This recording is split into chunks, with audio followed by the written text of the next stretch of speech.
తాకట్లో ఉన్న బంగారాన్ని విడిపించి ఆ రోజున మార్కెట్ ధర కట్టి మిగిలిన డబ్బును మీకు అందిస్తుంది కొమ్మూరి గోల్డ్. అమ్మ, మీరు ముసిరి గారి దగ్గర పూర్తిగా నేర్చుకున్నారా? అంటే మెడ్రాస్ వెళ్ళినప్పుడు మాస్టర్ గారు, ముసిరి మాస్టర్ ఏమనేవారు మీ పాట విని? అంత పెద్ద విద్వాంసులు. ముసిరి గారి దగ్గర నేను చూసాను అంతే. ఎక్కడ అందులో ఉంటేనే కదా 3 నెలల నుంచి చదివానేమో అడయార్లో. ఆయన ఉన్నప్పుడు ఒక 3 నెలలు చదివి ఉంటాను. ఆ తర్వాత తీసుకుపోయారు కదా ఫిల్మ్ ఇండస్ట్రీకి వచ్చేసాక ఇంకా మళ్ళీ క్లాసికల్ వైపు చూడలేదు. కానీ క్లాసికల్ మీకు పాడడంలో కొంచెం సులువయ్యేవి కదా గమకాలన్నీ. ఫస్ట్ క్లాస్లో పాస్ అయ్యాను అన్నీ. సినిమా పాటలు పాడేటప్పుడు క్లాసికల్ ప్రభావం ఉండేదా మీ పాటలో? మీకు అనిపించిందా? మొన్ననే ఏదో ఒక పాట వచ్చింది, అంత క్లాసికల్గా ఉంది. అలాంటిదాన్ని దీన్ని ఎలా పాడైనా అనుకున్నాను. Light music. ఏం పాటమ్మా? అంతాలో నీవే తారే తారే అదే విశ్వనాథం గారు. అదేదో డబ్బింగ్ తెలియదు.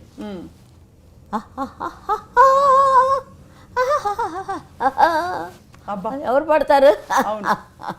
స్వరాలు కరెక్ట్గా పడాలి. అదే స్వరాలు రాసుకోవచ్చు. నేను పాడితే హమ్మింగ్లు స్వరాలు రాసుకోవచ్చు.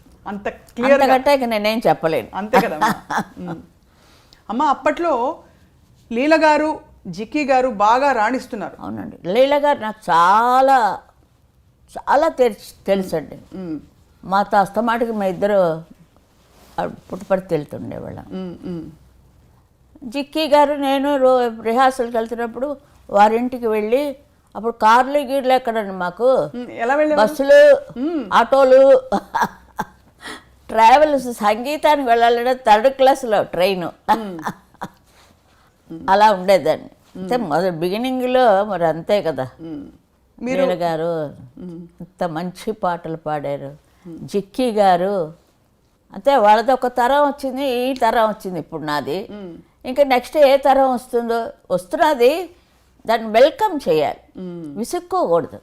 పాత పాటలే బాగున్నాయి అని అంటుంటే నాకు చాలా చికాకుగా ఉంటుంది. ఈ కొత్త పాట ఎందుకంటే మరి లీల గారు వాళ్ళు పాడింది నేనేమనాలి, మా తరం వచ్చినప్పటికీ ఏమనాలి అని. ఎలా అమ్మా మీకు మాత్రం అప్పటి వరకు మందర స్థాయిలో ఉండే శృతిని ఫీమేల్ సోలోస్ మీరు కంప్లీట్గా తారాస్థాయికి మీరు తీసుకువెళ్ళారు. చాలా హై పిచ్లో పాడేదాను కాబట్టి అన్ని క్వశ్చన్లు అడుగుతున్నావు అమ్మా. ఎట్లా అమ్మా, ఎట్లా కుదిరింది మీకు? పాడతారమ్మా, ఎవడు కూడా పాడేవారు. వాళ్ళు మెయిల్ వాయిస్కి తగినట్టుగా పెట్టుకోవాలి కదా. మెయిల్ వాయిస్ తోటి సరిగ్గా లేడీ వాయిస్ పాడలేదు కదా. అది నేను ఆ రికార్డ్ బద్దలు కొట్టాను అంతే. అంటే కొంచెం యంగ్ వాయిస్ కదా. అవును అవును. ఏవిఎం స్టూడియోస్ వాళ్ళు నాకు మొదటి భిక్ష పెట్టారు. 3 సంవత్సరాలు కాంట్రాక్ట్ రాయించుకున్నారు కదా. 3 సంవత్సరాలు. అప్పుడు బయట పాడలేకపోయారా మీరు? పాడాను. దానికి సరైన ఆయన చెప్పారు. సరే వద్దులేండి, అందరికీ తెలుసు అది. కానమ్మా అలా కొనసాగుతున్నప్పుడు మీకు ప్రపంచం పాటే మీ లోకం. ఈ మిగతా వ్యావహారిక విషయాలన్నీ ఎలా మీరు మాట్లాడుకునేవారు? ఏ వ్యవహారాలు లేవండి, కాదమ్మా. పారితోషికం ఇవ్వాలి సింగర్ అన్నాక, వెళ్ళి రావడం, ఈ కన్వేయన్స్లు, ఇవన్నీ అంటే చిన్న చిన్న విషయాలైనా అదేలేండి. ఆ రోజుల్లో మరి ఎలా మేనేజ్ చేసుకున్నారని? నేనేం మేనేజ్ చేయలేదు, పాట మేనేజ్ చేస్తే చాలు. అలా దేవుడు ఎప్పుడు దేవుడే చేస్తాడు, మనం అనుకుంటాం. ఇప్పుడు తెలుసుకున్నాను దేవుడు మహత్యం అని. ఫ్లైట్లో పడి ఒకటి పెరగలేదు నాకు. నిన్న కాక మొన్న ఒక నెల ఒకటే వర్షాలు హైదరాబాద్లో. ఫ్లైట్ వచ్చింది, దిగుదామని కాలు ఇలా పెట్టాను వీల్ చైర్లో, అలా అంతే పడిపోయాను వెనక్కి. మొత్తం విగ్రహం అంతా ఫ్లైట్లో ఉంది, ఎవ్వరు లేరు. అంటే వీల్ చైర్లు చేసిన వాళ్ళు ఆఖరిని వెళ్ళాలన్నమాట. మనిషి ఉంది అప్పటికే. ఒక తమిళ పత్రిక ఉంది, అది దినమలర్ అని, ఆయన ప్రొడ్యూసర్ ఆదిమూల గారు. ఆయన అమ్మాయిని పంపించారు, తను హైదరాబాద్లో. ఆ అమ్మాయి వెనకాతలే ఉంది. అయితే క్షణ పాటలు రెప్ప పాటలు జరిగిపోతాయి అంటారు కదా, ఏం అవ్వలేదు. అది మరి ఎవరది? కాలు విరిగిపోవాలి అసలు. కోరస్ పాట వెళ్ళాను రోజు. విజయ వాళ్ళు కారు వ్యాను, పోలీస్ వ్యాన్ ఒకటి ఉంటుంది, వాళ్ళు దాంతో పోల్చాను నేను. అందరినీ తీసిపోయేది, అందరూ అందులోనే ఎక్కాలి. ఇక పొద్దున పోతే సాయంత్రం అంతే, మధ్యాహ్నం బొబ్బ కూడా అక్కడే. సాయంత్రం వచ్చేవాళ్ళు. ఇది మా కథ. అప్పుడు చక్రపాణి గారు వచ్చారు. ఇప్పుడు కోరస్లోనే పాడుతూ ఉండేదాన్ని, ఏం లేదు. లీడింగ్ కోమల గారు, కె రాణి గారు వాళ్ళది. ఆవిడతో మేము రిహార్సల్స్ చేసాం. సరే అది నమ్మేశాను. రికార్డింగ్కి వెళ్ళాం. ఆయన వచ్చి కోరస్ అందరూ పాడుతున్నారు. ఏదో అయిపోయింది, అందరూ పాడుకొని నేడుకైతే అన్నాను. అయిపోయింది, ఏం రాలేదు. నా వాయిస్ విని వాడు సోలో ఇస్తా అన్నారు కదా, అవును అని అన్నారు కదా వేణువు గారు. తర్వాత వేణువు గారు పాటలు కోకొల్లలు అవును అన్నీ నేనే పాడాను. అప్పుడు మళ్ళీ కబురు పెట్టారు, వీళ్ళు కాదు ఇంకొకడు గుణసుందరి కథ తీశాడు. లీల గారు లీడింగ్. వచ్చాను, వెళ్ళాను. అంటే ఊరికే వెళ్ళాను. వెళితే వాళ్ళంతా పాటలు చేశారు, కాగితాలు ఇచ్చారు. కోరస్ లీల గారు వచ్చారు. సరే అయిపోయింది, అప్పుడు ఏం అనలేదు. వెళుతున్నప్పుడు ఆయన కాగితం ఆయనకి ఇచ్చేసి నేను ఇంకా కోరస్ పాడినండి అని చెప్పి బయలుదేరి.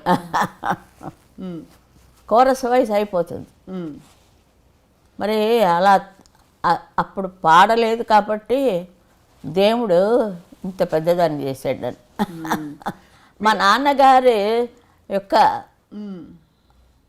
ఆయన చలవ, ఆయన పెద్ద సింగర్ అవ్వాలన్నారు. నేను హిమాలయాల మీద కూర్చున్నాను. అది మన్నించండి, అంత పెద్ద పేరు, అన్ని భాషలు. అవునమ్మా. మీరు చాలా కష్టపడి మీ చేత పాడించిన కష్టపడలేదండి, మ్యూజిక్ డైరెక్టర్. అదేమిటో నాకు కష్టమే తెలీదు.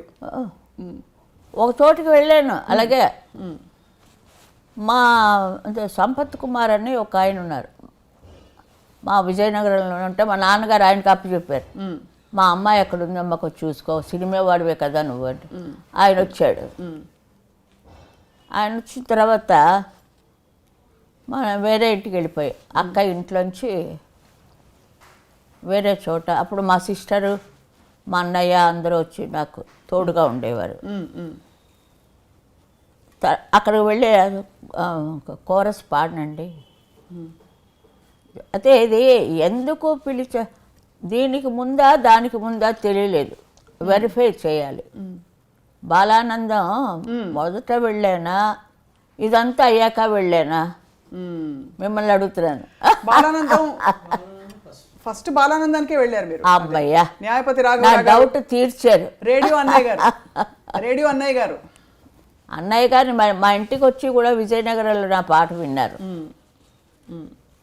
నా పాట వినప్పుడే అన్నారు, చాలా బాగుందిగా. ఎవరు వస్తే వాళ్ళే మా నాన్నగారు మా పిల్ల చాలా బాగా పాడుతుందండి పాడిచ్చేసేవారు అని అన్నారు. కానీ సినిమాల్లో పాడకూడదు ఆయనకి. ఆయన ఉండగానే పాడాను. జనని అమ్మ చూడాలని ఉంది అమ్మ అని పాడాను. ఒక్కసారి పాడితే మా నాన్నగారు వచ్చి అమ్మ జ్ఞాపకం వచ్చిందా అని అడిగారు. అంటే అమ్మ చనిపోయారు అప్పటికే. కరెక్ట్గా అలాగే పాడాను. మీరు రేడియోలో వేయండి, అందరూ ఏడుస్తారు ఆ పాట.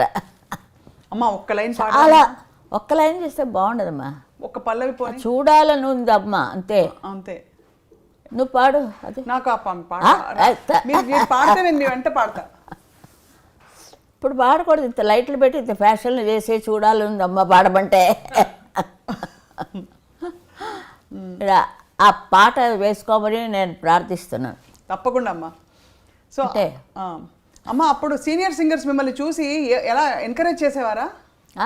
ఎంకరేజ్, పాట బాగుంది ఇంకా బాగా పాడు అలా చెప్పేవారా? లేకపోతే అబ్బాయి ఏం లేదు, క్లాసికల్ ఉంది కదా లోపల, అది అలపడం ఉండదు. మీరు కూడా పాడతారు కదా క్లాసికల్.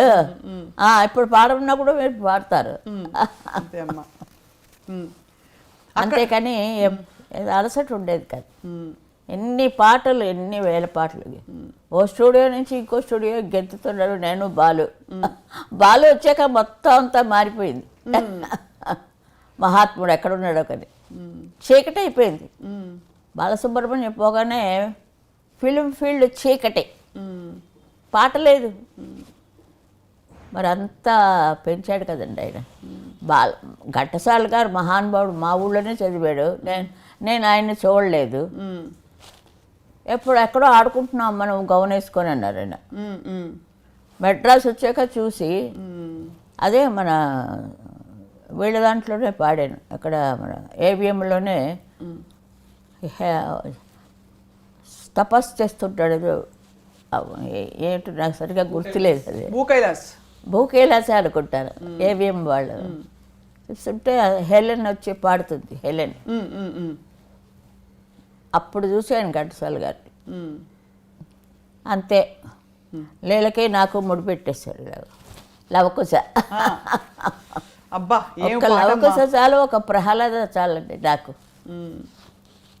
రోజారమణి ఎంత చక్కగా.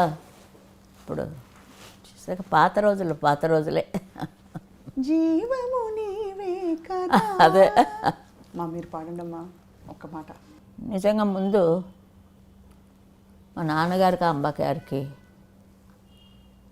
ఆశీస్సులు ఇస్తూ ఉంటారు ఆయన. ఫాదరు 14 మంది పుట్టినా మేము, నేను 5 పంచపాండవుల్లాగా. ఆయన ప్రోద్బలం నుంచే నేను. ఆయనకి సినిమా పాటలు ఇష్టం లేదు, క్లాసికల్లే అన్నారు. మరి ఎంఎస్ గట్ట పైన కూర్చున్నాను నేను వెళ్ళి. మరి అది తప్పదు. అది ఇప్పుడు లతాజీ ఉన్నారు, ఆవిడ ఎంత పైకి వెళ్ళారు. అన్నీ ఏ చిన్న పిల్ల గొంతులు చూసినా ఆవిడ పాటలే. ఇప్పుడు అలా ఉంది ఇప్పుడు ఆ పాటలు. ఒక్కొక్క పాట పద్యాలు ఇలా పాడామండి మేమిద్దరు.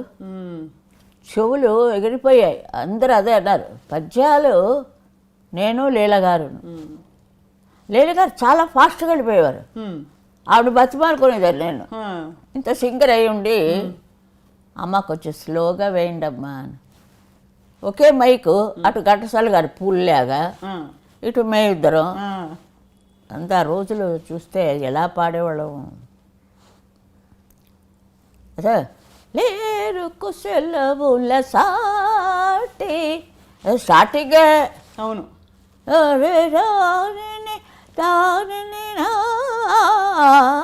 లేరు కుశలవులు సాటి. ఒక ఆర్టిస్ట్ వచ్చి నన్ను ఇంటర్వ్యూ చేస్తుంటే అది వేరేగా ఉంటుంది. అవునమ్మా.